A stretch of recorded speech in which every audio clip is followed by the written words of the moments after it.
झारखंड विधानसभा चुनाव 2024 का सियासी रण अब भीषण हो चला है। सभी राजनीतिक दलों ने अपने अपने उम्मीदवार चुनावी मैदान में उतार दिए हैं। इन सब के बीच जुगसलाई सीट से झामुमो प्रत्याशी मंगल कालिंदी के जीवन में पिछले 5 सालों में हुआ बदलाव सभी को हैरान कर रहा है। 2019 में बीपीएल कैटेगरी में आने वाली कालिंदी आज 73 लाख के घर में रहते हैं। इसी बदलाव की चर्चा आज हम आगे करेंगे।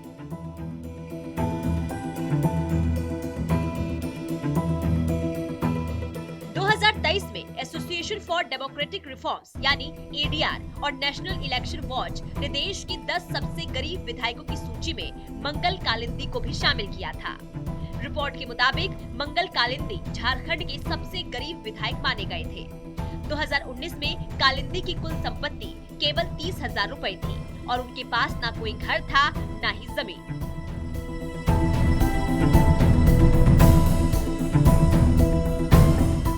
विधायक बनने से पहले उन्होंने खुद को मजदूर बताया था। उनके बैंक अकाउंट में मात्र 10,000 रुपए थे। उनके पास ना तो कोई कर्ज था और ना ही देनदारी। 5 सालों में मंगल कालिंदी की जिंदगी पूरी तरीके से बदल गई है। उनके पास आज 73 लाख का मकान है, 10 लाख की स्कॉर्पियो, 3 लाख की बोलेरो और एक बाइक भी है।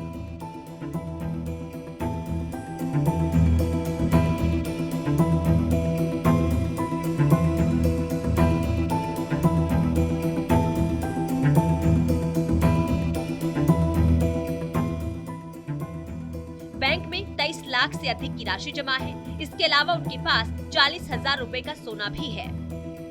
विधायक बनने के बाद कालिंदी ने झारखंड विधानसभा से 32 लाख का लोन लेकर अपना घर बनाया। 2024 में दोबारा चुनाव में हिस्सा ले रहे कालिंदी की संपत्ति में अभूतपूर्व वृद्धि हुई है, जो उनके साधारण जीवन से बहुत दूर है। मंगल कालिंदी की उम्र में भी 5 साल में बड़ा बदलाव हुआ है। 2019 के शपथ पत्र में उनकी उम्र 42 वर्ष थी, जो अब 2024 में 51 वर्ष बताई गई है।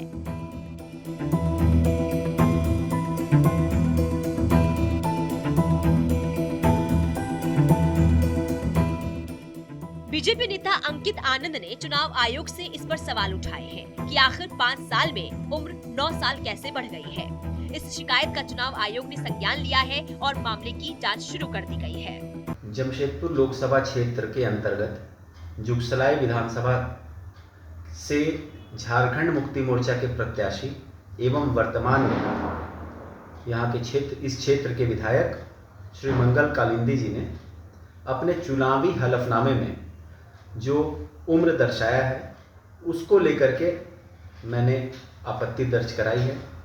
मैंने केंद्रीय चुनाव आयोग के समक्ष लिखित शिकायत करते हुए इस मामले में स्वतः संज्ञान लेकर के उनके नामांकन को रद्द करने का अनुरोध पत्र दाखिल किया था। केंद्रीय चुनाव आयोग ने इस संबंधित मामले में संज्ञान लेकर के राज्य चुनाव आयोग एवं पूर्वी सिंहभूम के जिला निर्वाचन पदाधिकारी को संबंधित आवेदन को अग्रसारित करते हुए इसमें जांचोपरांत सुसंगत कार्रवाई करने का निर्देश किया था। श्री मंगल कालिंदी जी ने वर्ष 2024 के विधानसभा चुनाव हेतु जो नामांकन पत्र दाखिल किया है उसमें उनका जो उम्र दर्शाया गया है वो पिछले 2019 के चुनाव में जो उन्होंने अपने हलफनामा को चुनाव आयोग के समक्ष एफिडेविट दर्ज कराया था, इन दोनों का मिलान करने पर उनके उम्र में 5 वर्षों के अंदर 9 वर्षों की वृद्धि हुई है, जो स्वयं में हास्यास्पद है और ये स्वीकार करने योग्य नहीं है। क्योंकि हमारा ऐसा मानना है कि या तो माननीय विधायक जी एवं झारखंड मुक्ति मोर्चा के प्रत्याशी इस वर्ष झूठा आवेदन दे रहे हैं, झूठा हलफनामा दे रहे हैं, या उन्होंने 2019 में चुनाव आयोग को एवं आम जनमानस को गुमराह करते हुए झूठा हलफनामा, चुनावी हलफनामा दायर किया था। तो यह जांच का विषय है कि झामुमो के प्रत्याशी या इस वर्ष झूठ बोल रहे हैं और लोगों को गुमराह कर रहे हैं, या उन्होंने 2009 से लगातार झूठा चुनावी हलफनामा पत्र दाखिल करके आम जनमानस और चुनाव आयोग को गुमराह किया।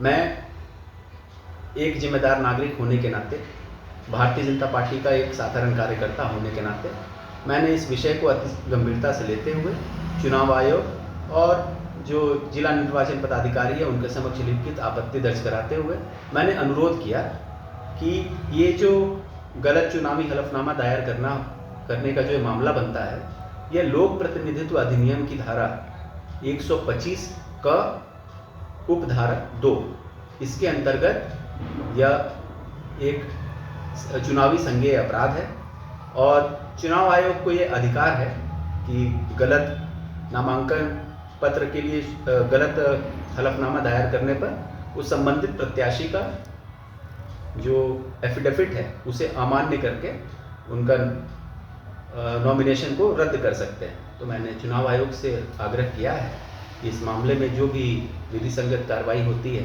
उनकी ओर से करनी चाहिए। इसी चुनावी सीजन में मंगल कालिंदी का ये सफर कई सवाल खड़े करता है। क्या जनता ऐसे बदलावों को देखकर अपना फैसला बदलेगी या ये मुद्दे चुनावी नतीजों पर कोई असर डाल पाएंगे? जानने के लिए जुड़े रहे हमारे चैनल के साथ।